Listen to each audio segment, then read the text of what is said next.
Hey guys, welcome or welcome back to another video. I'm Nia and this is Plays by Playwrights.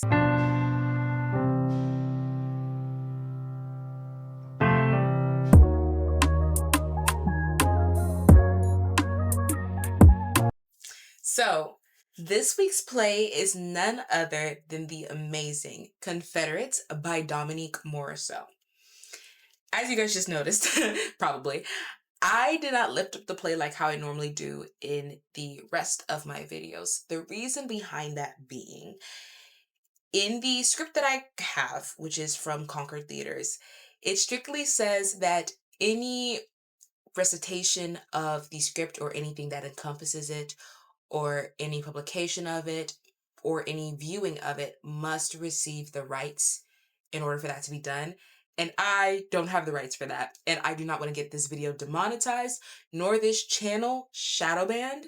So for that reason, unless I can find stuff on YouTube or Google or any other search engine that has nothing to do with me uploading it previously, I will not be showing this play because, yeah, I don't want to get this video demonetized. So, but without further ado, how did I get introduced to this play? Like I said, the play for this week is Confederates by Dominique Morisseau. And the way I got introduced to it is actually really interesting and really cool. So I was somewhat familiar with this playwright beforehand. I'd seen a couple of her plays on Amazon, and I was aware that my school actually recently put on a production of it prior to me attending my school. But it's called, the play that they put on is called Pipeline. So that's one of her most notable plays. And I was very interested in this playwright because she is a female Black playwright from Detroit, Michigan. And, power to the people.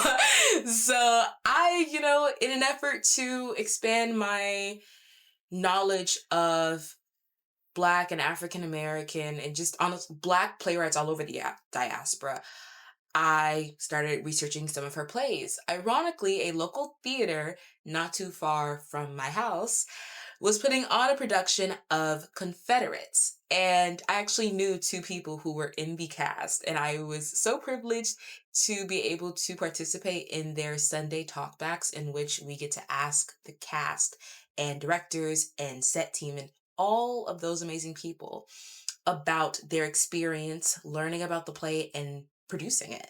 So that was really cool. So that really pushed me into learning about this playwright and about her plays, and I'm really happy I did.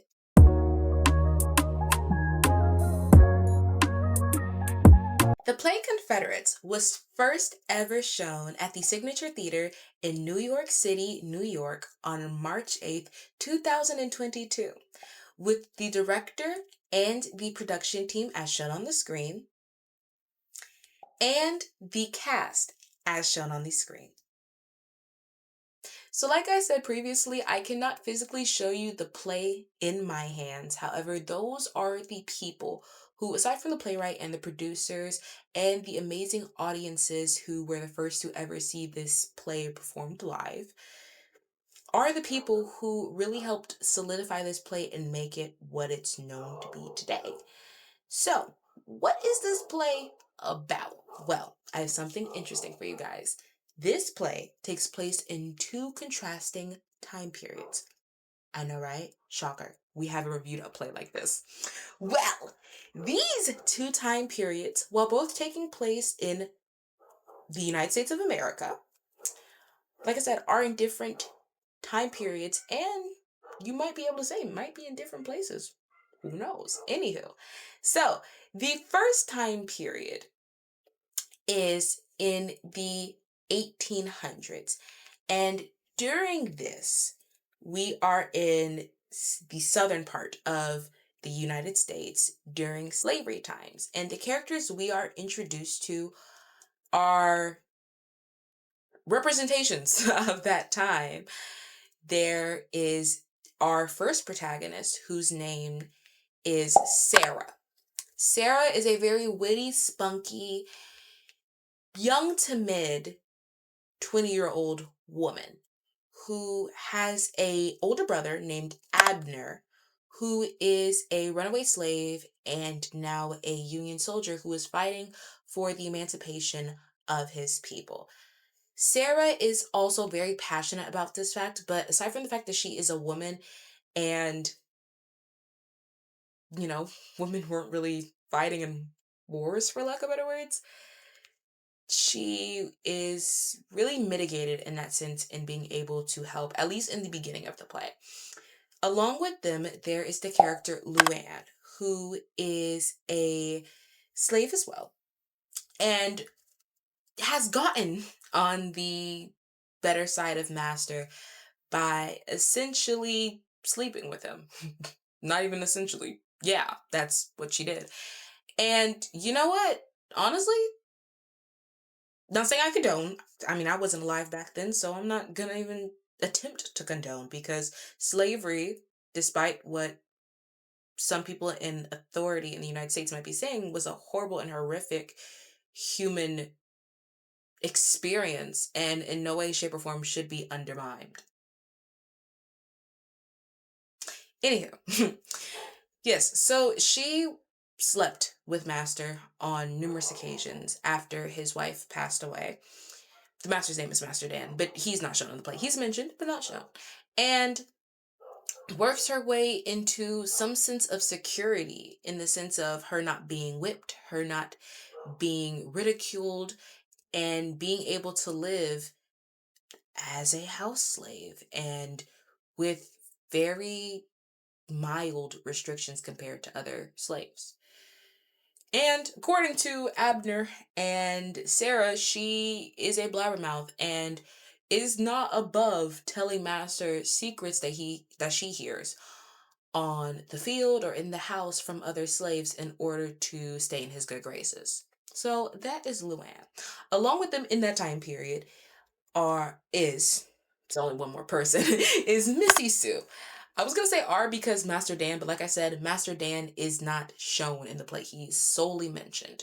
Anywho, Missy Sue. Missy Sue is actually the daughter of Master Dan and does play quite a crucial role in some of these earlier scenes during this time period because she, aside from Abner, incites this need in Sarah to want to fight for freedom and experience freedom on her own terms. I will get into that later, but yes, Missy Sue is important. I would argue more so in the beginning, but yes. And there are a lot of interesting dynamics between all of the characters I just named in the 19th century. Yeah, y'all thought I was going to say 1900s. I didn't slip up. I almost did, but I didn't.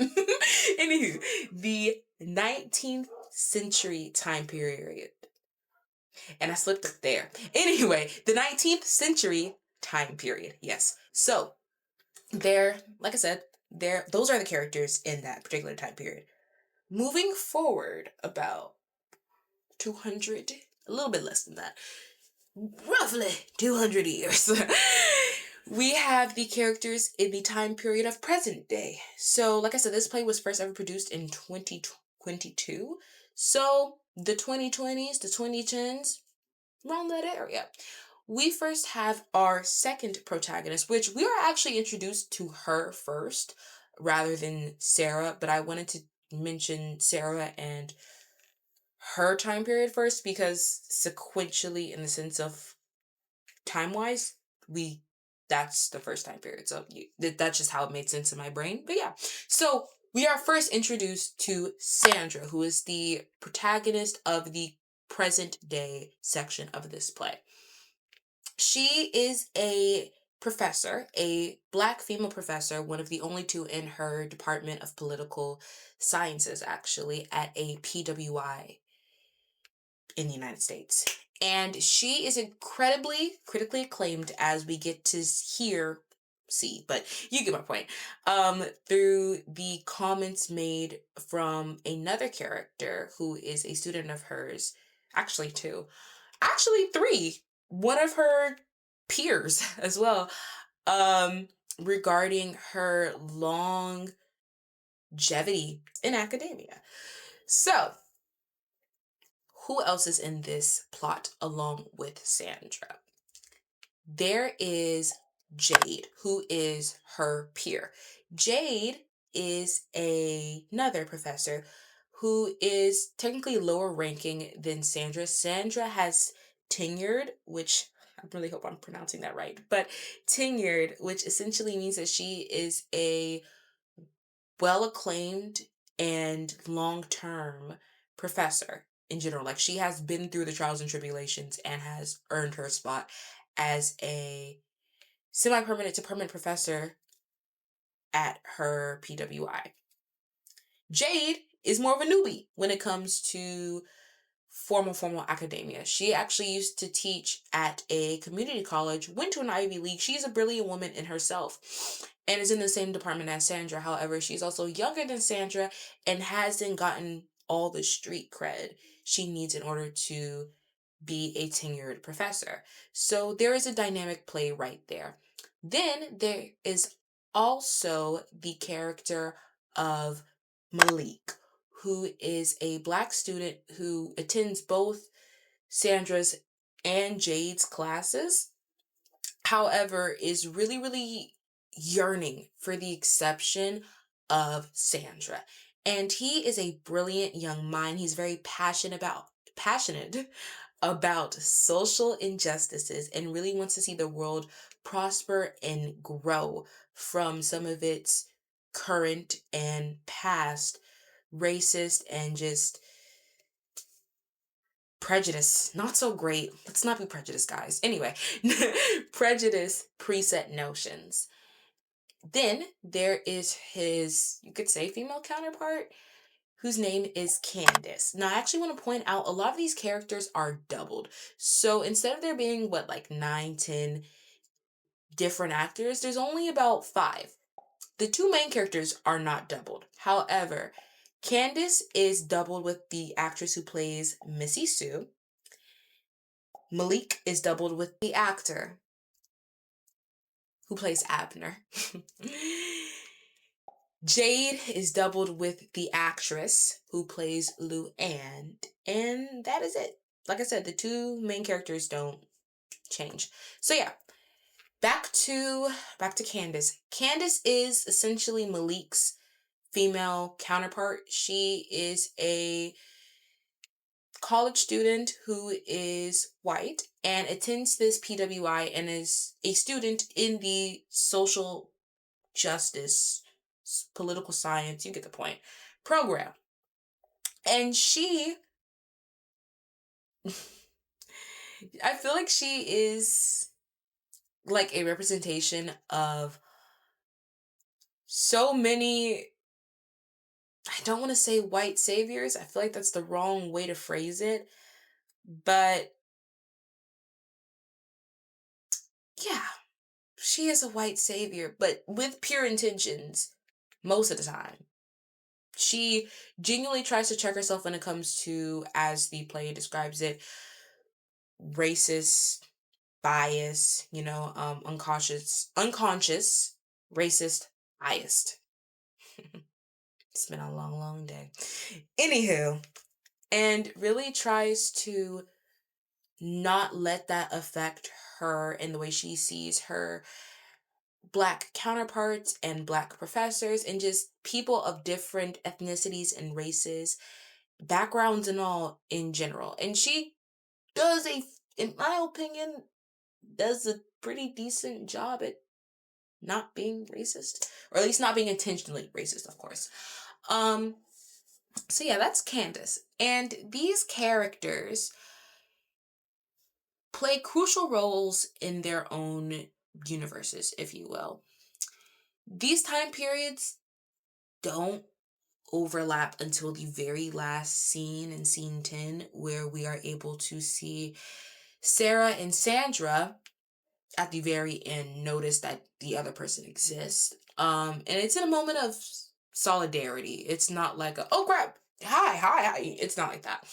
And yeah, these people are so interesting and play such crucial roles in this play. This play by Dominique Morisseau, as critics have acclaimed, she's said herself, is not like her other plays. It, in her words, can be straight up farce at times.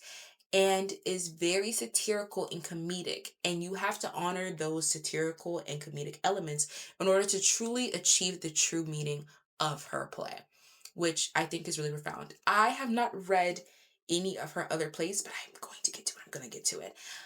So I'm excited to see the contrast in her writing style when it comes to this play versus some of her previous ones. However, to get to the point, many critics have said that in this case, being that Dominique Morisseau strayed so far away from her normal voice of naturalism and realism, you are really able to see her power and her individuality as a playwright, which, hey, hopefully I'll be able to double that in the foreseeable future. Not that I'm, I'm not like a professional theater critic. I just do this for fun. Yeah. But I am really excited to read some of her plays. And I really like this play personally. I know we're not on that section yet, but I really liked this play. I thought that her writing style was great. I thought that the comedic elements were great. I thought the message was very profound and greatly achieved and illustrated. So yeah, this play was really good. But yeah, so what is this play about? Well, this play is about the racial checked and unchecked biases of America in these two contrasting time periods. In the time period of Sarah, these characters, actually all of them technically speaking, because Missy Sue does want this, but for a little bit more of an ulterior motive, all of these characters are fighting for freedom of the slaves. They all want their freedom, or in Missy Sue's case, the slaves' freedom. Now, why it is so interesting when it comes to these hierarchy dynamics within this time period is because, it gets so convoluted almost. It's a lot. Well, obviously, Missy Sue is the offspring of Master, so she's automatically higher than everybody. Abner is a man, so that places him higher than Luann and his sister Sarah. However, when it comes to Sarah and Luann, Sarah arguably morally is a little bit more just than Luann. However, in terms of life experience, in terms of how life has played out right now, Luann is kind of like the big dog of the crowd. She has worked her way up from being a field slave to being a house slave. She helps the master, and although she has not done that in the most moral of ways, she's done it. And you know what?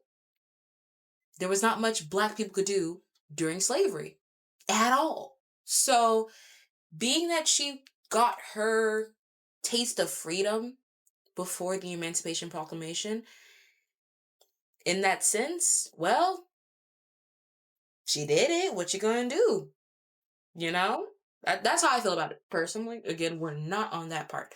But yes, what are you gonna do about it? Anywho, that is a hierarchy dynamic in that. It's, like I said, it's very intertwining.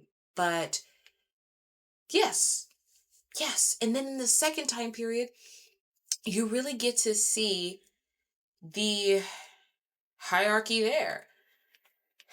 Sandra is here compared to everyone else because she is a professor, she has tenured, she is very, not saying that anybody else isn't educated, but she's very, very educated and well spoken, and just,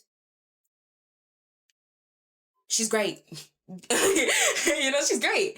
Then there is, I'm gonna speak on Jade first. Jade is technically here, right?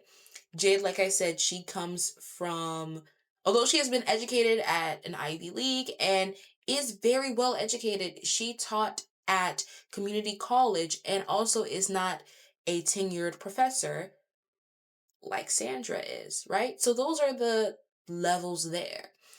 Jade tends to see herself a lot as for the people and more closely connected to the people than Sandra, which gets brought up in one of the very heated scenes between the two because she has actually lived the life outside of academia. She has seen the struggles firsthand. And while as Sandra has seen struggles, don't get me wrong, they haven't been quite the same. So there's that. Then there is the hierarchy between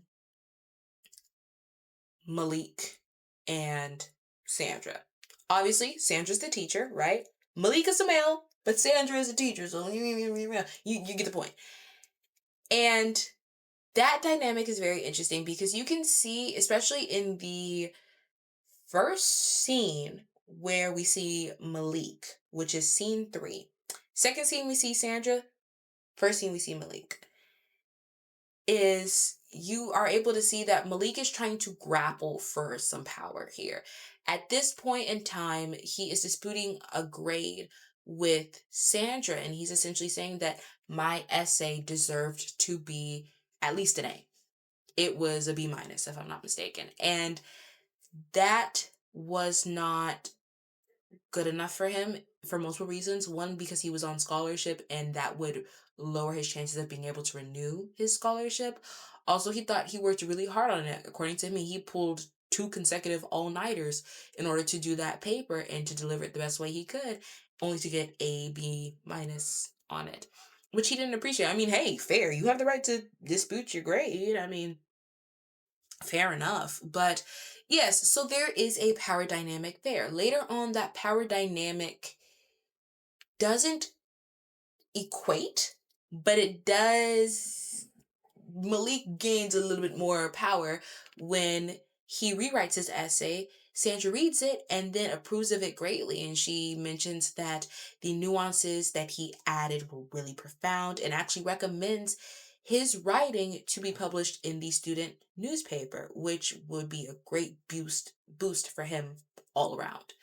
So there is that when it comes to Malik.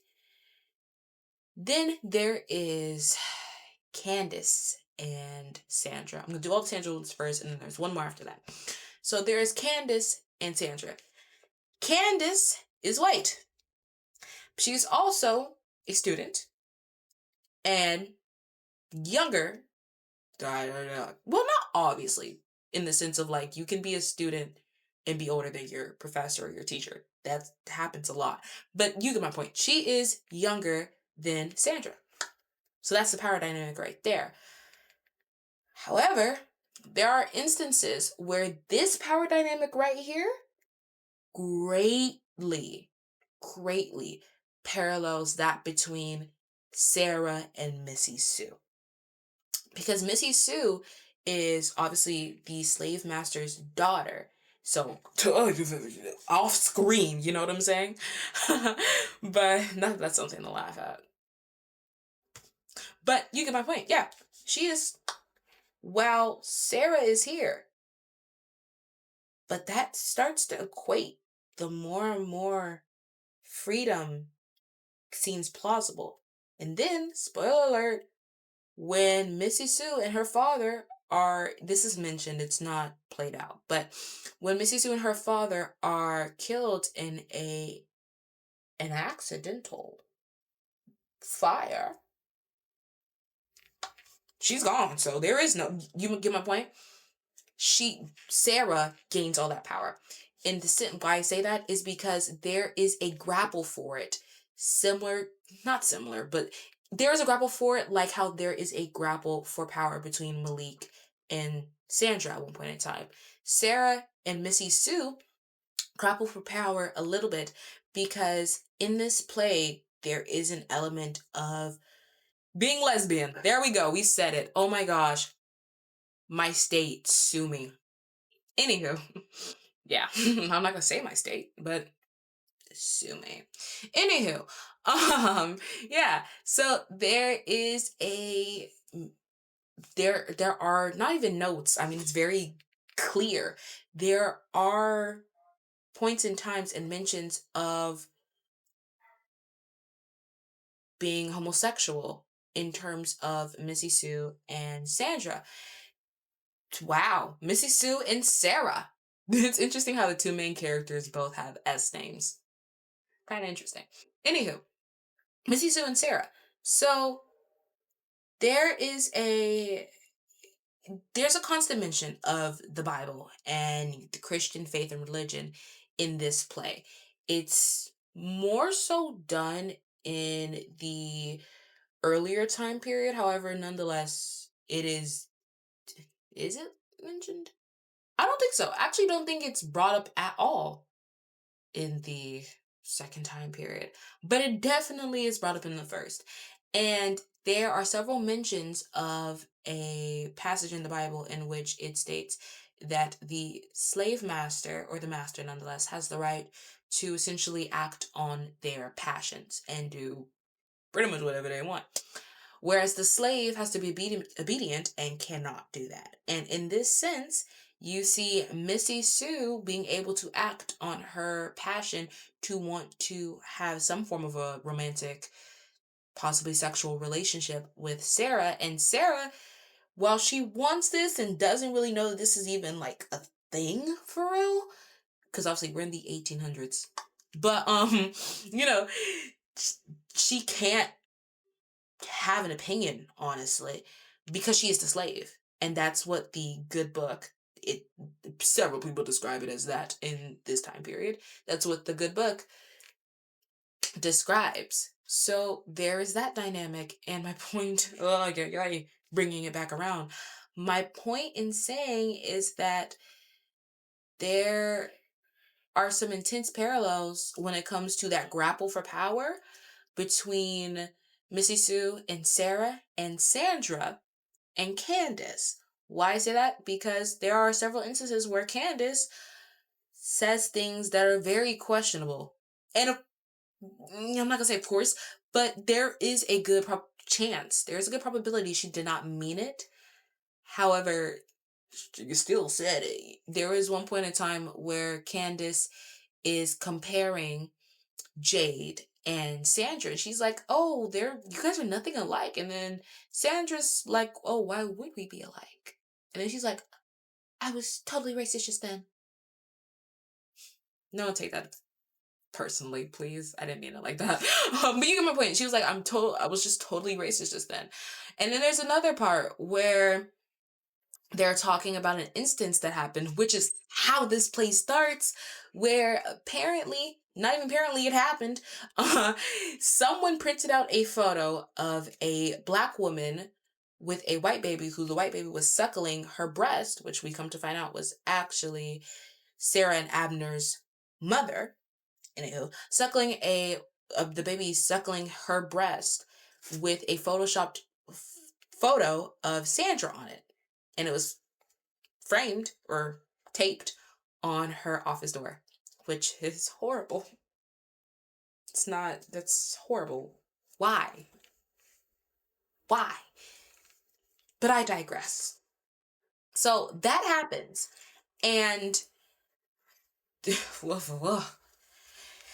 Candace makes a point of saying that, oh, maybe someone put that up there to remind you of, and then Sandra cuts her off. She's like, my place? Yeah. So, as you can see, sorry, there are several nuances and parallels between these relationship dynamics. The last relationship that I gotta get into is none other than Candace and Abner. Now, oh my gosh, Candace and Malik. Whew. Okay. Yeah, we fixed it. Alrighty, guys. Like I said, I'm probably gonna do this a lot. But yes, Candace and Malik. The relationship parallel between the two is, I wouldn't say it's uncanny. I mean, yeah. They're both college students. Long story short, they were kind of in like a situationship-ish, long story short.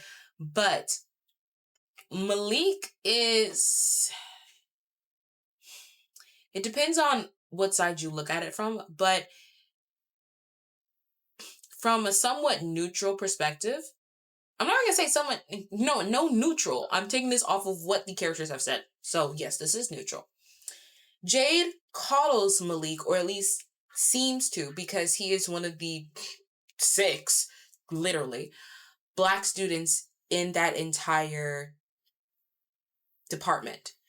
And then Sandra doesn't coddle him. She tends to push him and reaffirm him to achieve more, because she doesn't believe in, not sure she doesn't believe in coddling students or uplifting them in an emotional sense, but she believes that you have to push. You have to, of course you hold, but you have to push. Whereas Jade doesn't as much, which is clearly shown. So yeah, those are some character dynamics, and why this play is so profound is because these aspects are played off of so much. If I were to sit here and go through every scene, this video would be an hour, 20, an hour 30 long. So I'm not going to do that for my sake and you all's. However, this play, so many nuances, so many things to talk about, so many things to mention. So yeah, you should really read it.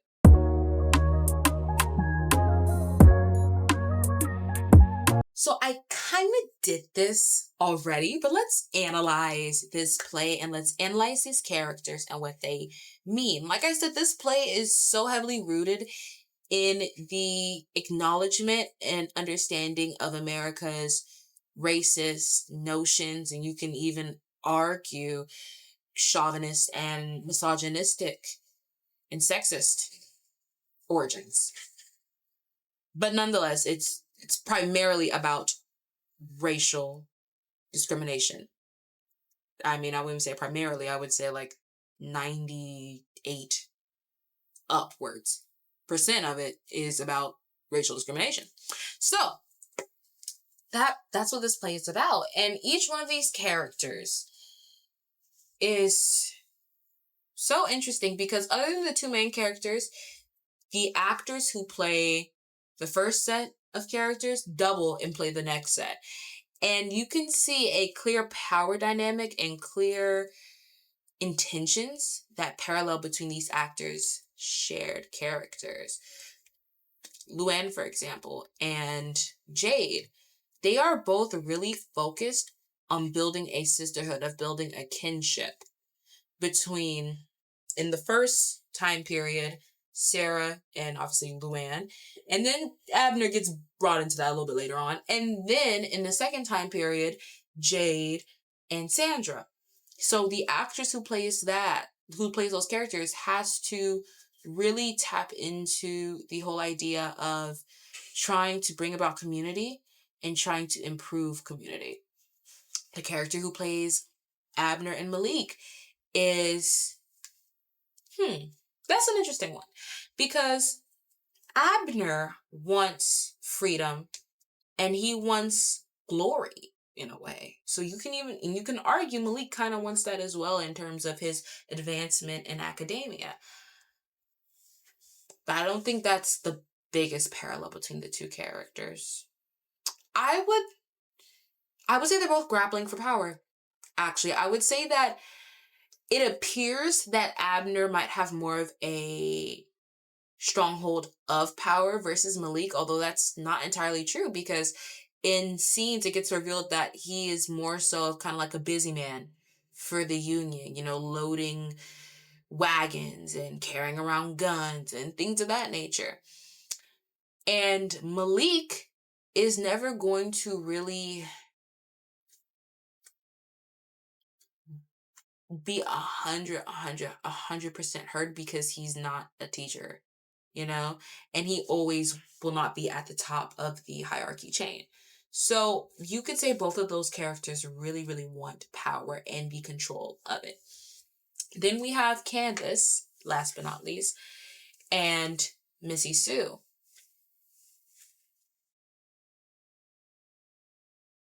I know I had to think about Abner Malik, but this one is interesting because we're going to figure it out, guys. So no. We're going to go Missy Sue first. Missy Sue is white savior. You know what? That wasn't even, sorry. I don't want to phrase it like that, but it is. white savior. That's how these two characters are most heavily seen.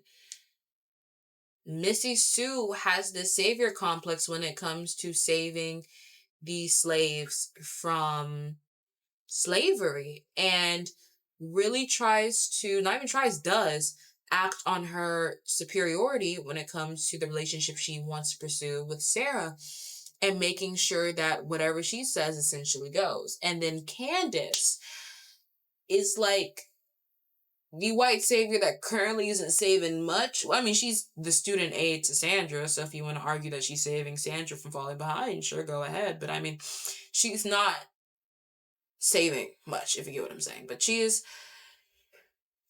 also a white savior in the sense of trying to make sure that everyone is happy. No. Well, in the sense of trying to make sure that everyone's happy, you could say, I guess, trying to like diffuse situations between who might have put the photo on Sandra's door. And, Sandra obviously not rattling, I want to say rattling on about it, but constantly bringing it up and being worried and perplexed and bothered by it and about it. But there's that. And then there is also the fact that she has a need to always call out people when they're wrong racially, when they have sexist motives, but sometimes fails to call out herself, or doesn't realize, in a sense, that humans are humans, so they're gonna make mistakes, and everything doesn't need, in my humble opinion, doesn't need to be called out exactly when it happens. I mean, sure, of course, don't be a jerk, but I don't think everything has to be thrown at people's faces. So there's that. So those are those characters. And then the two main characters at the end, like I said, they meet each other across these worlds, and you really see how deep they parallel, in two completely different realities. There's still a sense of not having freedom and not having First Amendment rights in a way, and not being able to really speak and get what they want to say out and be able to be honest. So there's that. So yeah, this play has been very interesting. It's been a very interesting read. Without further ado, let's get into the playwright and all about her.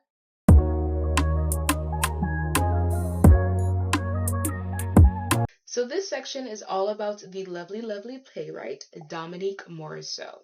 She was born on March 13th, 1978. So ironically, the day we shut down for the pandemic.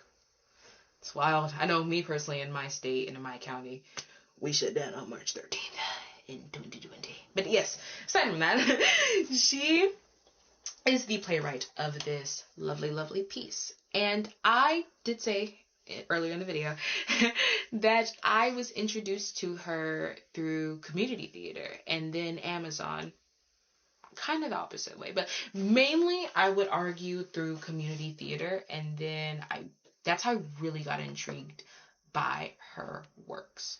So yes, then there are so many things that I found out about her after that I actually really, really admired. She is incredibly critically acclaimed. Like, let's give this woman a round of applause. That's, hey, oh my gosh. I remember I looked up all of her accolades and nominations, and I was proud.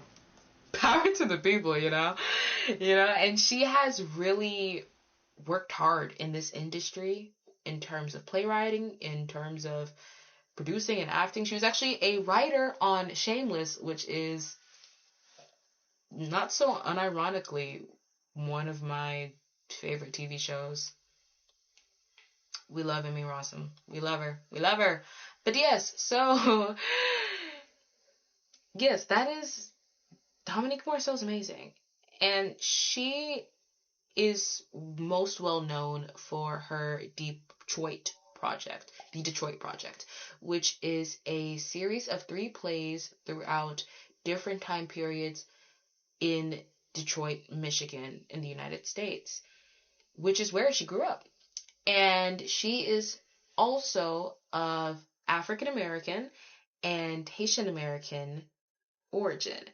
And she talks heavily in interviews and in her plays. Her plays are heavily influenced by her experience, A, growing up in Detroit, B, being African American and Haitian American.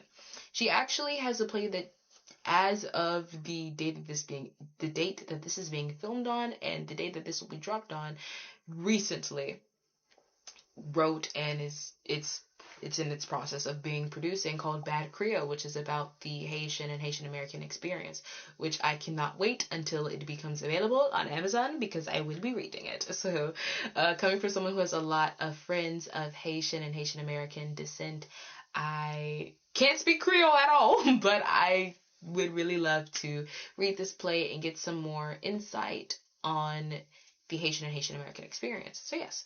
So Dominique Morisseau is an incredible playwright. Aside from her being Black, aside from her being a woman, she is amazing. She is so amazing. And she, like I said, she's most known for her Detroit Project, Pipeline, and then Now, which is actually the production my school put on. And Now is really known for Confederates. And like I said, Confederates was my official introduction to her. Like I said, first ever play I've ever read that is by her. Hopefully, and most definitely will not be the last. But yes, first ever play I've read by her. And like I said, she is a so critically acclaimed playwright. Is amazing. And we love Dominique Morisseau on this channel. Yes.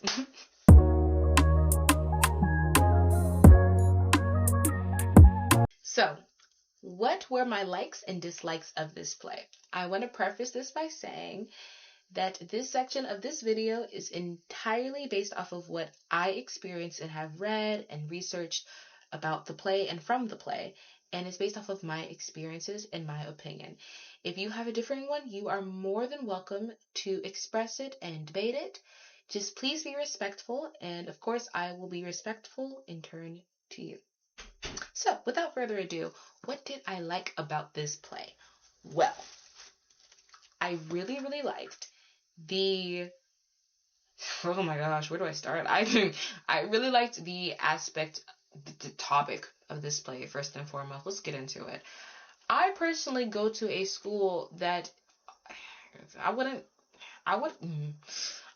call it a PWS per se, because I'm not in college, but it has its elements. The majority of my school's demographic is of Latin American or Hispanic descent, which, nothing's wrong with that.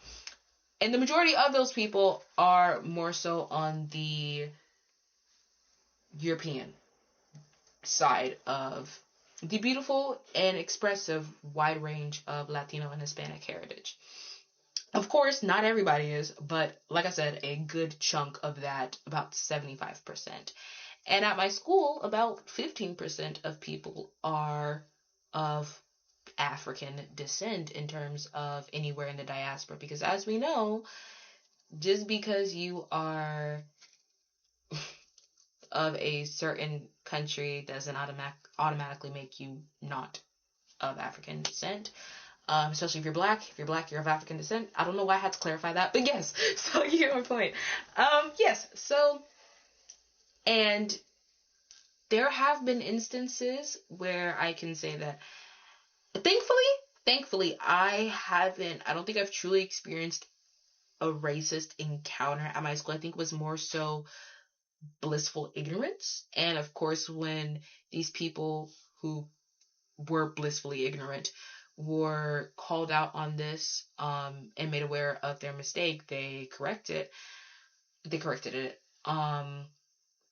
Some more quickly than others, but they did nonetheless. But like I said, I'm thankful to not have experienced a serious racist encounter at my school, being its demographic. However, there have been instances where I felt so culturally separated from some of my peers. Me personally, I am not Latina. I love them though. We, not mi gente Latina. That's an inside joke at my school with some of my upperclassmen, and now, oh my gosh, they're now in college. But yes, some of my friends. But so those are, yeah, I can say culturally, sometimes I feel a little ostracized from the majority of my peers. However, you make do. And when I feel ostracized from the majority of my peers that are of Latin descent, I naturally find myself gravitating towards my culture and my cultural experiences more. Which, in moderation, let me clarify, because nationalism is a real thing and people shouldn't really dive into it, in my humble opinion. Please, no one cancel me. Being proud of your culture and being aware of your culture, there's really nothing wrong with that in moderation. And when you acknowledge that other cultures exist and have a right to exist and have a right to matter. So, yeah. But yes, I can say that this aspect of academia and this aspect of racial injustice socially and systemically, I can relate to.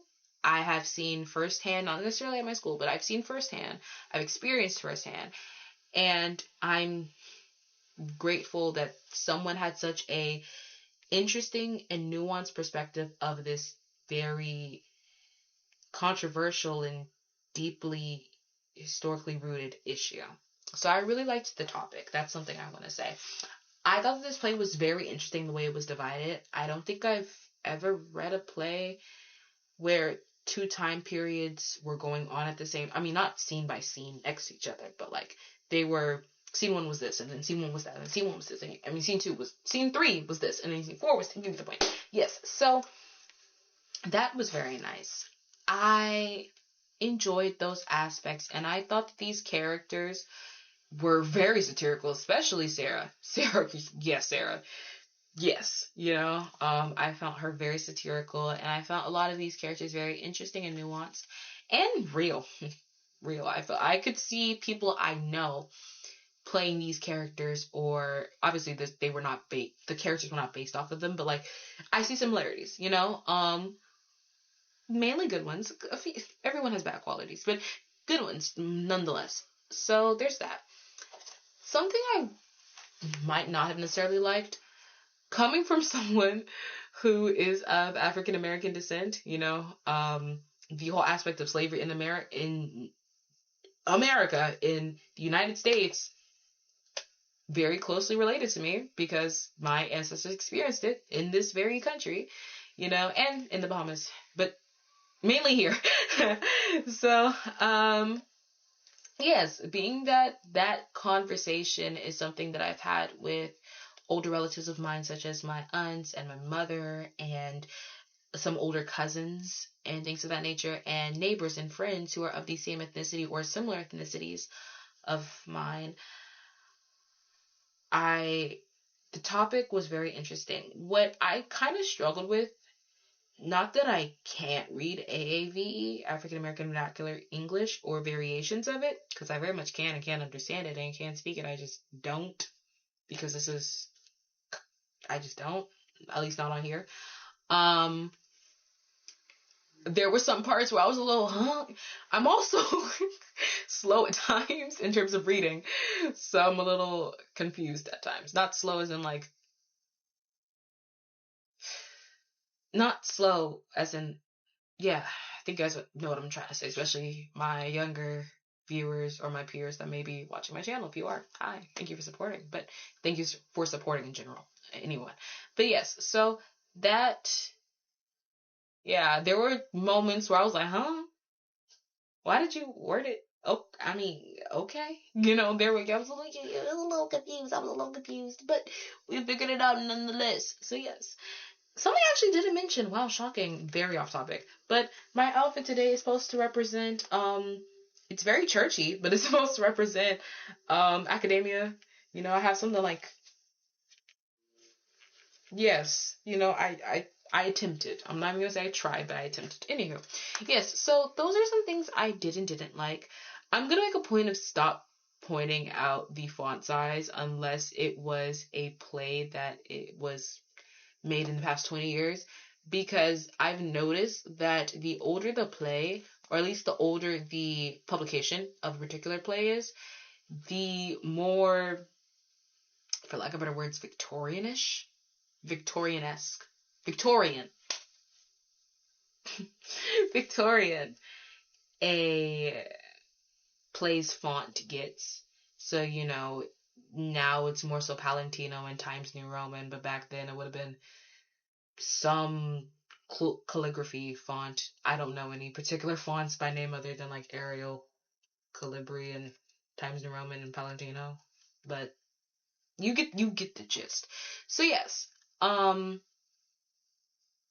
so yes, that's, like I said, I'm not gonna point out the font unless I feel like it's that important to point out, because yeah, every font is gonna be different, or at least most of them will be, and I actually really appreciated the author's note in the beginning. It was a nice little mini essay. But I really appreciate Dominique Morisseau pointing out that the importance of delivering some of these lines and some of these nuances and meanings correctly, because the idea of the play rides on it a lot. In a very similar fashion to how Annie Baker in Circle Mirror Transformation pointed out the importance of the pauses and the silences and their varieties. So yes, overall I really, really liked this play, and I think it's a great read and you should totally read it.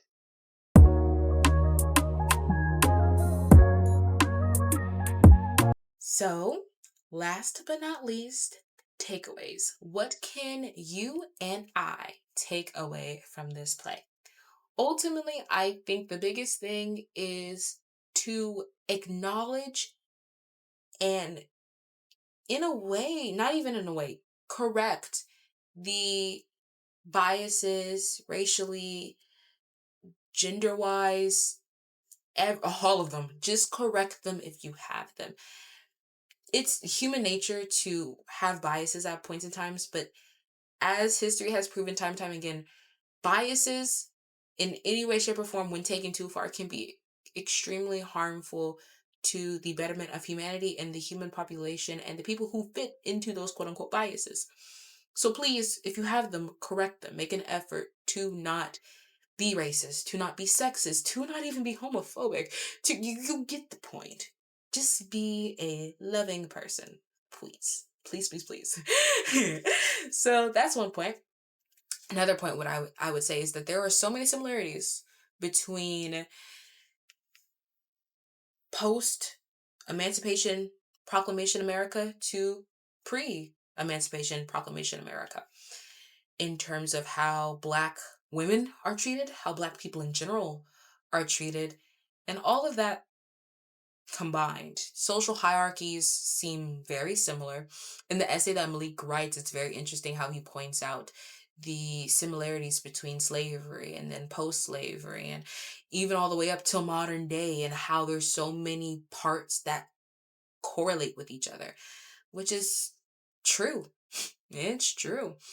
In Sandra's opening monologue, she lists several films and plays and books and essays and literary works and theatrical works and just works in general of Black people telling the Black experience, telling the African American experience, telling the experience of what slavery was like, what it's like after slavery, newly, and what it's like now, all related to social injustices and systemic racism and anything that falls into similar categories of what I just named. So, yes, yes, takeaway: be a good person, be a kind person, and don't let any preset notions that you have that are not genuinely fact checked make you have an opinion of someone that you know little to nothing about, or a group of people you know little to nothing about.